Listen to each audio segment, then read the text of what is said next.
at samahan niyo akong ma-experience ang aking first ever winter dito sa UK. At ito na nga po ang umaga, bungad ng umaga ay very foggy at frosty. Hindi pa po yan snow, patikim pa lang.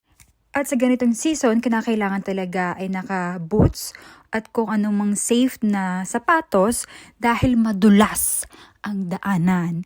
And zero visibility. Not zero, almost zero visibility. Kaya mahirap din mag-drive. Bukod sa kinakubera ng yelo, ang mga sakyan, namumuti rin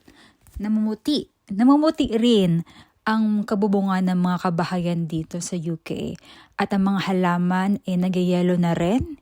Sila rin ay giniginaw na. At ang aming basurahan ay napapalibutan na nga rin ng yelo. Hindi yan sapot ng gagamba, kundi frost. Ang mapapansin talaga dito sa bansang to ay tahimik ang umaga, walang ingay.